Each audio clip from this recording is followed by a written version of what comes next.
Well, I guess it's a little lighter as it turns the form on that wrinkle. So I don't want it to be absolutely dark.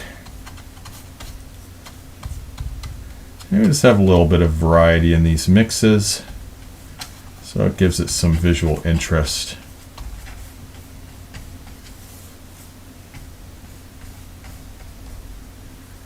All right, we'll add a little shading here to this pottery.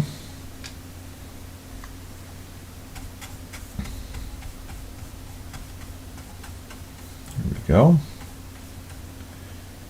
And if you haven't picked up my free guide, Fix Muddy Skin Tones in Your Acrylic Portrait, be sure to get that free guide. That's going to help you in your portrait painting. I almost forgot to mention that.